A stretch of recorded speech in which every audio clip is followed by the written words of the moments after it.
Let's look forward now. Yeah. I mean, this 1 year to go. Certainly, the feel in Tynwald is slightly different of every time I've been going on for the questions. Oh, There's a feeling now that people are kind of getting more chirpy and pushing their stance a bit. Do you concur in that? And are you making your run now?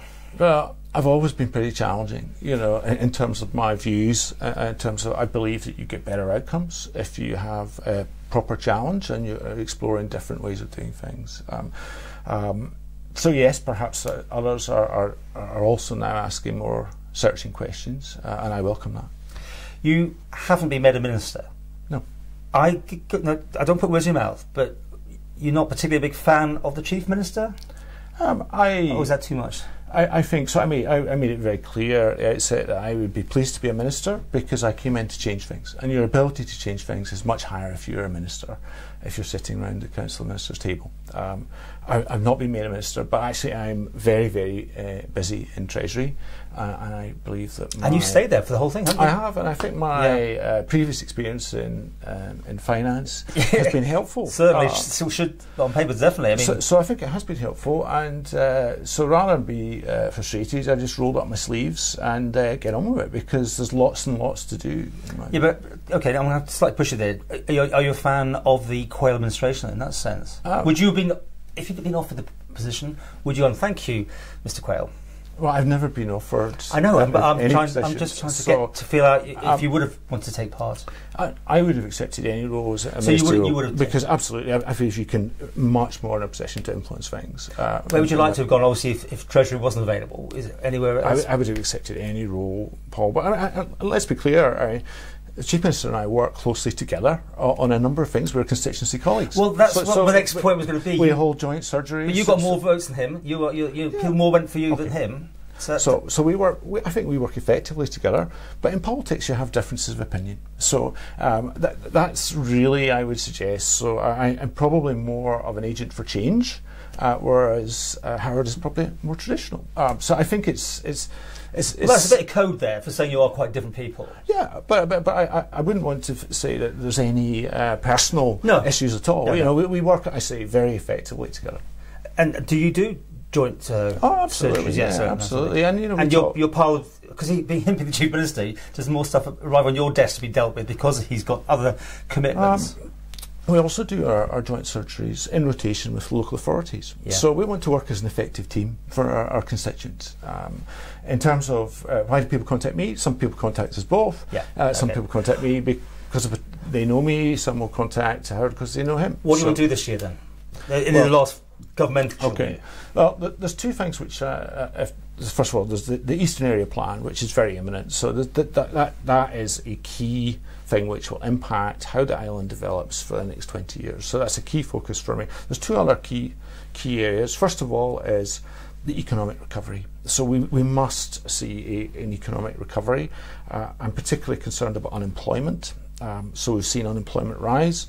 So looking at how we get people back to work, if we're not able to get them back to work, how we help them with additional training so that they're acquiring new skills which will help them in employment prospects. So that's absolutely a key priority. But everything's been thrown off track. I mean, what you might have thought was the way to go, no one has a clue yet how the economy here is particularly going to perform once things settle down? So there's an element of uncertainty, clearly, globally. Actually, the economy has recovered more quickly than we originally envisaged. You can see that just walking around. And we get actually quite a lot of good data now from different surveys that are coming in. So we do have a fair amount of insight, and that will help us develop what we hope will be effective policies to implement to help get the economy back on track. It's just so important for everybody. The other sort of key focus for me is really the health service. So if we look at the transformation plan for the health service, that seems to me has been a bit delayed, perhaps understandably from the COVID crisis, but also I've got a large number of constituents who've now been waiting a long time for medical procedures, which we really need to get back on with. And it's not just physical health. I'm really concerned about mental health provision. So again, constituents have raised concerns with me, and also medical professionals have shared their concerns with me about the mental health position on the island. So those are the two key focuses for me over the next 12 months: is economic recovery and also we need to really up our game in terms of the health service. Borders open or closed? The borders have never been closed. You know what I mean? Not more. These levels that are planned and dropping down. So it's quite important that people understand the borders were never closed, despite some of the slightly misleading rhetoric which is emanated from government from time. The government had never closed the borders. We've always had key workers coming and going to the island. I have been articulating requests for testing for many months now. You will have seen me ask a number of questions to the Chief Minister about testing. I believe that we should be testing everybody who arrives on the island, and I also think that will enable us to look at a reduced isolation period if we do that effectively. That's what's happening in other islands, so we are a bit behind. So not only will I think that affect more movement, but also I think it will make us safer in terms of how we manage the risk that the So you're happy to keep moving in a more opening up manner then at some point, subject to testing? I think we're behind the curve, to be honest. I think we should be testing everyone who arrives. More of a Jersey rather than Guernsey then? So Jersey, I think, have tested 50,000 people. A lot of people. Yeah. And they're open, aren't they, as such, effectively, with testing? They've got a different strategy. I'm not saying we should follow the Jersey strategy. Guernsey have now moved to a 7-day isolation strategy with the test. Personally, I think that would be the next step for us. The one thing we must do is test everybody, because at the moment we're not testing people, and so we're actually really exposed because we don't have social distancing. If we have a key worker or someone else who brings the virus to us across, it could be very damaging. So we should be testing everyone. That's the big ask for me, and that's what I've been asking for at least 2 months now. Okay, just finish with, I've just been looking through your manifesto. Okay. How do you rate yourself in the sense of now it's really, this is the home stretch from my point of view to ask you how you've done, because you 4 or 5 years ago you put that down. Yeah.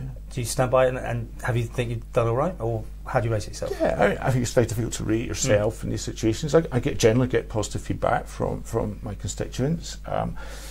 I would say I've achieved a great deal, I've learnt a great deal, and I've absolutely thrown myself into this role. And I think, on the whole, things have gone reasonably well. Do you give me a number out of 10? How you done?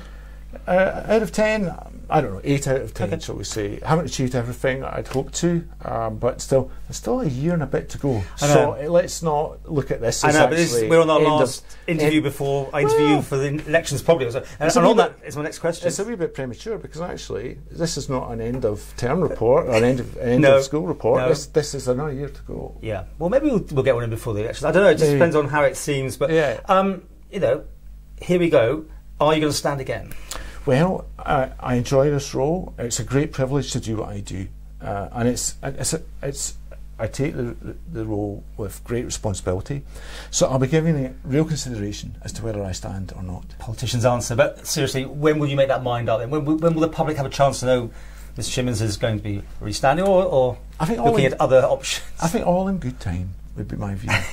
That's the best I'm going to get, isn't it? I can see. Well, I think it'd be wrong for me to say. Some people have made up their minds, that's all. And you saying that honestly you haven't made up your mind, or are you just not ready to show your cards? I am saying it's something that I'll give absolute consideration to. Okay. Finally, the government out of 10 now. This is your last chance to give them a vote. I think probably about 8 as well. I think. Do you remember what you've been doing in the past? I think it's always about about 7, 8, 6 or 7. Definitely upped. The game has been upped. I think the challenge now is to get that better, quicker response transferred to normal business as usual activity across government.